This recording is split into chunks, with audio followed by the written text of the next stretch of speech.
Hello, Pastor Rusty. It's June 4th, 2020, and this is your daily inspo. Well, I've been thinking this morning and been doing some work. You see my Band-Aid.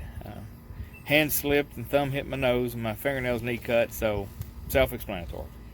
Nonetheless, I've been thinking about private prayer and thinking about our communion with God and how that works. And there's an interesting verse. And let's revisit Matthew 6:6.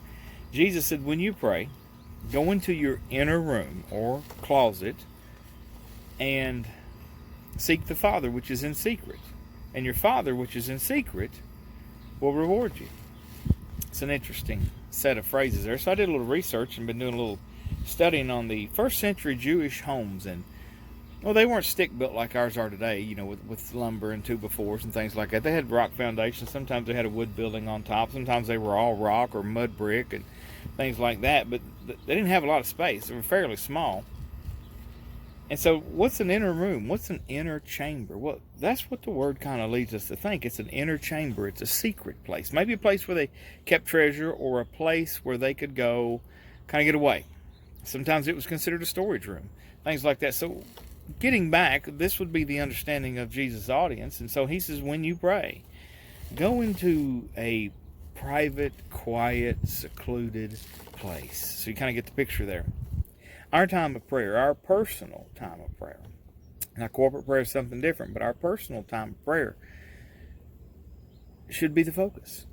That's why he says, go into your chamber, go into your quiet place. And of course, a lot of the Jewish people carried the prayer shawls around, and they could cover their head with that, and they could have a secluded place anywhere, on a street corner or anywhere else. They could just close themselves in. And I've heard preaching, and I've done some preaching along that line.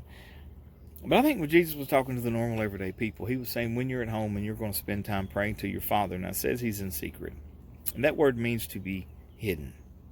It means to be unrevealed, basically. So he says, when you pray to your Father who is in secret, you see there's your Father in secret. It's a personal relationship. It's a intimacy. It's a time when we go get alone with God. So one of the constructions of prayer should be a time of privacy, a time of quiet, a specific time. We study in Daniel.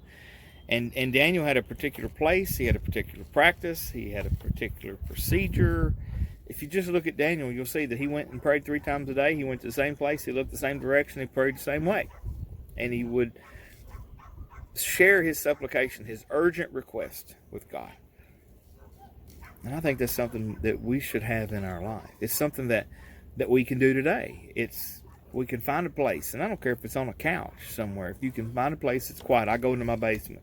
I look back when I did a daily inspo on this very verse, and I was in my basement that I was working on. It's almost finished now, and I was instructing you and telling you and teaching you about a place that I go that's away from everything, away from distraction, and our prayer life should be that way, away from distraction, and our focus should be solely to get in secret place with our secret Father and have that personal relationship. I think that is one of the keys to having a strong discipleship walk, is a person who spends purposeful time in private with God in prayer, pouring out your heart, speaking with him, awaiting his revelation and his guidance in your life. This is something you can do today. Remember, today's the day the Lord has made. Rejoice and be glad in it. I look forward to seeing you. I'm Pastor Rusty. I'll talk to you tomorrow.